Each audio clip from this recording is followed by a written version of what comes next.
Ngayong Semana Santa, makikita natin ang natatanging devotion ng ilang Pilipinong Katoliko, ang penitensya at pagpapakasakit sa pamamagitan ng self-flagellation. Para sa ilan, ito ay simbolo ng pagmamahal at pagpaparangal sa paghihirap ni Jesus bago siya ipako sa krus.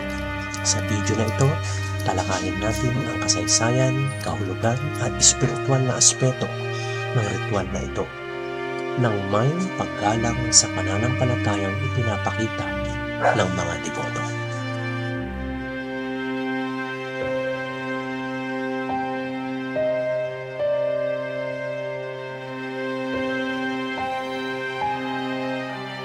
Ang self-flagellation ay hindi bagong kaugalian. Nagmula ito sa Europe noong Middle Ages, kung saan ang mga deboto ay nagpaparusa ng kanilang katawan bilang tanda ng pagsisisi at debosyon.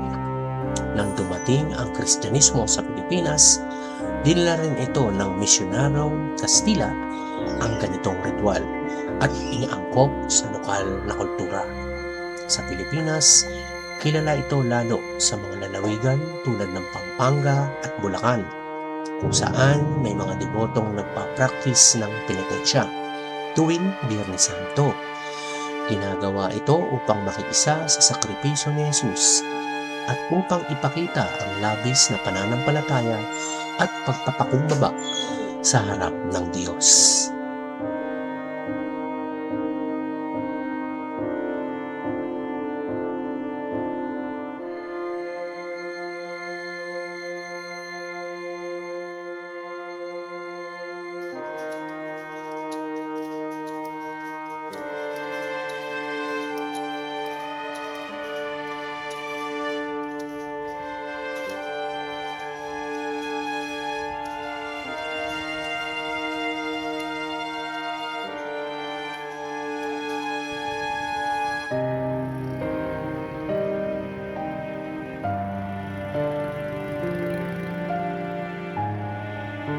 Sa kasalukuyan, ang mga deboto ay gumagamit ng maliit na latigo o whip at minsan tinutusok pa ang kanilang sarili gamit ang matulis na bagay. Bawat palo o sugat ay may kahulugan, pag-alaala sa kirot ni Kristo sa daan patungo sa Kalbaryo. Mahalagang tandaan, ang karamihan sa mga deboto ay ginagawa ito bilang personal na espiritual na pagpupunyagi at may malalim na paniniwala sa pamamagitan nito. Nakararanas sila ng kapatawaran at nagpapailalim ng kanilang pananampalataya. Gayunpaman, marami rin ang naniniwala na ang tunay na debosyon ay hindi lamang nakikita sa sakit na dinaranas, kundi sa pagbabago ng puso at gawain mabuti sa kapwa.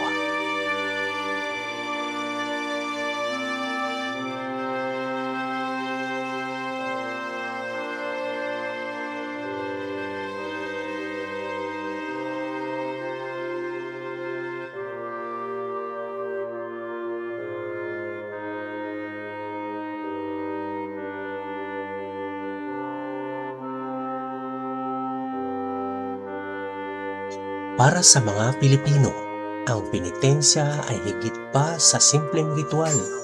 Ito ay paraan ng pagkakaisa o pakikiisa sa paghihirap ni Jesus, pagpapakita ng kamamaang loob at pagninilay sa kahalagahan ng sakripisyo sa buhay espiritual. Ang bawat palo ay paalala, sa kabila ng ating mga kasalanan, may pagkakataon tayong magsisi, magbagong buhay at maglingkod sa Diyos at sa kapwa.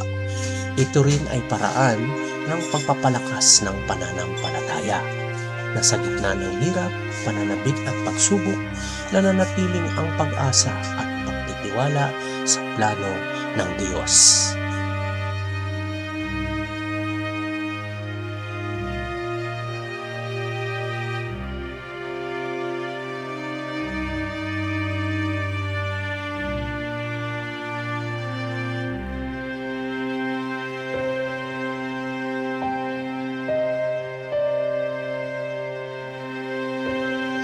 Maraming bersikulo sa Biblia ang nag-uugnay sa pagdurusa at pagpapakasakit bilang bahagi ng espiritual na bagay.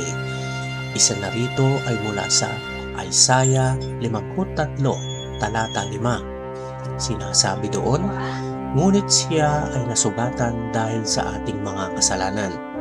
Siya ay pininsala dahil sa ating mga kasamaan. Ang kaparusahan na nagdulot sa atin ng kapayapaan ay nasa Kanya, at sa pamamagitan ng Kanyang sugat ay gumaling tayo." Ang sakripisyong ito ni Jesus ang sentro ng debosyon ng mga deboto, at sa kanilang sariling paraan, sinusubukan nilang makipag-isa sa Kanya sa pamamagitan ng kanilang personal na pagdurusa.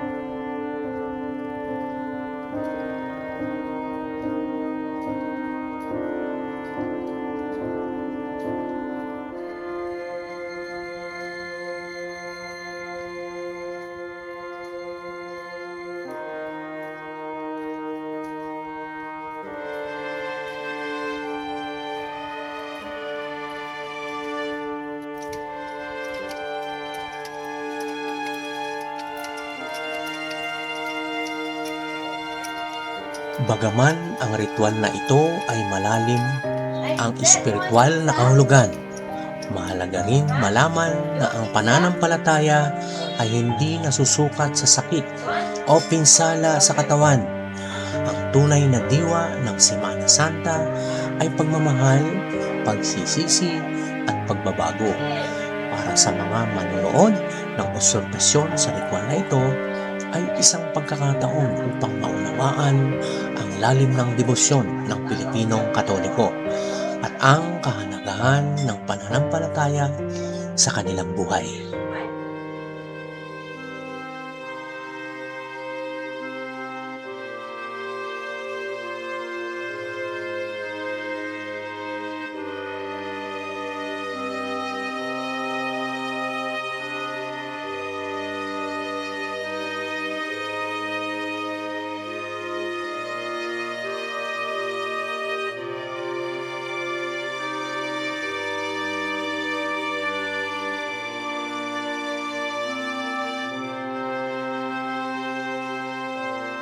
Ngayong Semana Santa, ipagdasal natin ang lakas ng pananampalataya at kababaang loob ng bawat deboto.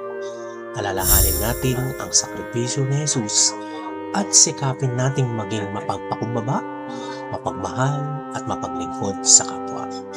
Maraming salamat sa panonood. Huwag kalimutang i-like at mag-subscribe sa video na ito upang higit pa nating maipakalat ang educational at inspirational na mensahe ng Semana Santa. Hanggang sa muli, maraming salamat po.